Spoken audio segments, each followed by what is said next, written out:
Бұл сабақта етістіктің бастапқы формасы және оның жіктелу заңдылықтарына тоқталамыз.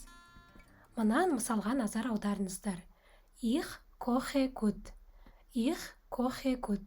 Мен тамақты жақсы пісіремін. Бұл сөйлемде етістік koche. Ол тамақ пісіремін деген мағынаны білдіреді. Өздеріңіз байқаған боларсыздар, koche етістігі ich деген бастауыштың қимылын, іс-әрекетін білдіріп тұр. Мен не істеймін? Мен тамақ істеймін.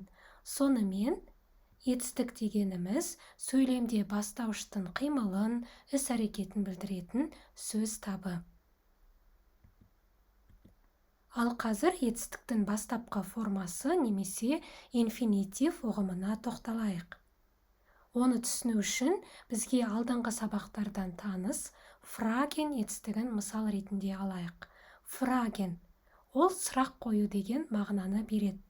Етістіктің бұл формасы оның бастапқы формасы немесе инфинитив деп аталады. Қазақ тіліндегі оның баламасы тұйықрай. Мысалы, жазу, бару, отыру, сұрау және тағы басқа. Яғни, у әрпімен аяқталатын етістіктің бастапқы формасы. Етістіктің кез келген бастапқы формасының түбірі және жалғауы болады. Етістіктің түбірін неміс тілінде Verfstamm, ал жалғауын Endung деп атайды. Инфинитив формадағы барлық етістіктер en немесе n жалғауымен аяқталады. Мысалы, gehen, trinken, singen. Етістіктерді еске сақтаудың ең тиімді жолы олардың осы бастапқы формасын, яғни инфинитив формасын жаттау. Неміс тілі сөздіктерінде етістіктер инфинитив формасында тұрады, және тіл үйренушілер оларды осы формада жаттайды. Алайда, біз сөйлем құраған кезде етістіктің бастапқы формасы жіктелуі тиіс. Мына екі мысалға назар аударыңыздар. Ich mache Sport. Ich mache Sport. Machst du Sport? Machst du Sport? Байқасаңыздар, екі сөйлемде де бір етістік берілген, бірақ олар әртүрлі формада жіктелген. Етістік сөйлемдегі бастауыштың жағына және жекеше немесе көпше түрде тұрғанына байланысты жіктеледі. Бірінші сөйлемде бастауыш ich, және екінші сөйлемде бастауыш du. Біз бұл жіктеу есімдіктерін өткен сабақта талқыладық. Ich есімдігі жекеше түрдегі бірінші жақ. Мен спортпен айналысамын. Мен бір ғана адам, жекеше түр және өзім туралы айтып тұрғандықтан бірінші жақ. Ал ду есімдігі жекеше түрдегі екінші жақ. Сен спортпен айналысасың ба? Сен бір ғана адам, сондықтан жекеше түр. Бірақ басқа адамға қаратылып айтылғандықтан екінші жақ. Сонымен етістік сөйлемдегі бастауыштың қай жақта және жекеше немесе көпше түрде тұрғандығына байланысты жіктелуі тиіс. Етістікті жіктеу үшін оның осы en жалғауын алып тастап, түбірін тауып аламыз. Сосын түбірдің соңына әр жаққа тиісті жалғауларды қосамыз. Қазір machen етістігінің мысалында неміс тіліндегі етістіктердің жіктелуін талдайық. Мысалы, ich бастауыш. Жіктелген етістік mache болады. Себебі ich есімдігімен қатар тұратын етістіктің жалғауы үнемі е жалғауымен аяқталуы тиіс. Ich mache, мен жасаймын. Барлық етістіктер екінші жақта жіктелген кезде оларға есті жалғауы жалғанады. Мысалы, du machst, сен жасайсың. Етістіктер үшінші жақта жіктелген кезде оларға т жалғауы жалғанады. Er macht, sie macht, es macht. Ол жасайды. Қазақ тілінде бізде мужской род, средний род және женский род жоқ. Бірақ неміс тілінде, орыс тіліндегідей осы мужской род бар. Мысалы, macht маскулин форма, sie macht феминин форма, ол женский род, es macht ол нейтрал форма, средний род сияқты. Сол себепті оларда macht, sie macht, es macht болады. Қазақ тілінде бір ғана ол жасайды деп аударылады. Ал көпше түрде wir мен sie формалары әрдайым етістіктің бастапқы қалпымен сәйкес келеді. Wir machen біз жасаймыз. Sie machen олар жасайды, және мына үлкен әріппен жазылатын Sie machen сіз жасайсыз. Ал көпше түрдің екінші жағында т жалғауы жалғанады. Ihr macht сендер жасайсыңдар.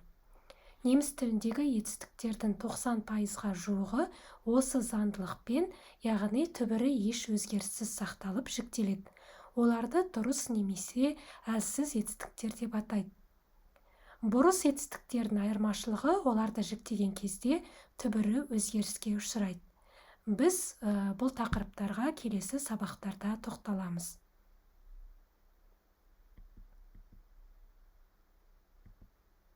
Енді бірнеше мысал келтірейік.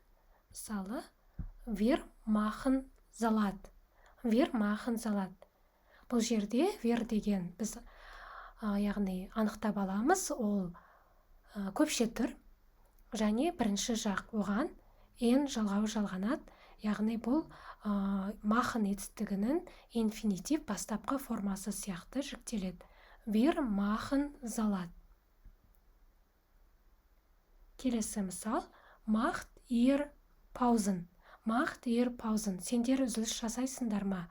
Бұл жерде ihr ол екінші жақ көпше түр, сендер. Онда т жалғауы етістікке жалғанады. Етістіктің түбіріне т жалғауы жалғанады. Енді жаттығу жасайтын кез келді. Өткен ережені бекіту және есте сақтау үшін келесі интерактивті тапсырмаларды орындап көріңіз. Сызықшаның орнына wohnen етістігін сәйкесінше жіктеп сөйлем құрау керек.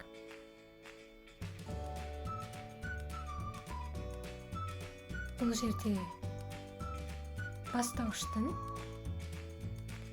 қай жақта жекеше түр ме, көпше түр ме, соны анықтап, етістікті сәйкесінше жіктеу қажет. Сонымен дұрыс жауап: Ich wohne in Berlin. Мен Берлинде тұрамын. Яғни, ich деген ол жекеше түр, бір ғана адам туралы айтылып тұр мен, және бірінші жақ.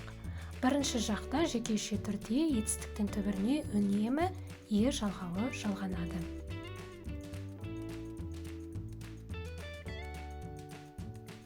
Келесі етістіктің түбіріне тиісті жалғауды қосыңыз.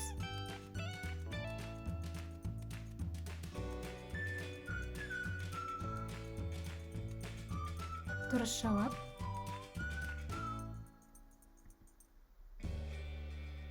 Du singst gut. Du ол жекеше түр, екінші жақ, ол кезде етістіктің түбіріне үнемі есті жалғауы жалғанады.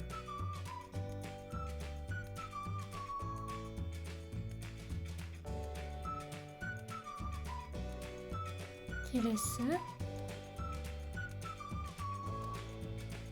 жаттығу. Мария киноға барады деген сөйлемнің немісшесін құрамыз керек. Етістіктің түбіріне сәйкес жалғауды жалғап. Сонымен дұрыс жауап: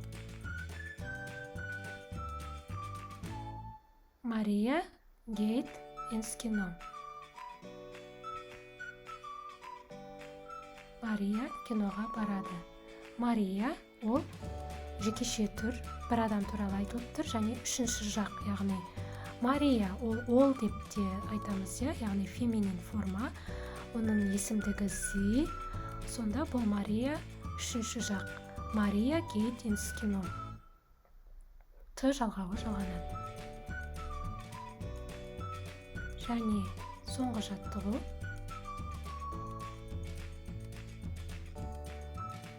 Trink деген түбірге жалғауымыз керек. Сіз кофе ішесіз бе деген сөйлемнің немісшесін құраймыз. Дұрыс жауап. Trinken Sie Kaffee. Trinken Sie Kaffee. Сіз кофе ішесіз бе? Яғни бұл жерде Sie деген ол сыпайы түр. Сыпайы түр үшінші жақ, ол кезде үнемі en жалғауы жалғанады. Бұл етістіктің инфинитив бастапқы формасына сәйкес келеді. Ал қазір бүгінгі өткен сабақты қорытындылайық. Етістік заттың қимылын, іс-әрекетін білдіретін негізгі сөз табы. Етістіктер бастапқы формада en немесе n жалғаумен аяқталады. Сөйлем құраған кезде етістіктің бастапқы формасы жіктелуі тиіс. Етістік бастауыштың жағына, жекеше немесе көпше түріне қарай жіктеледі.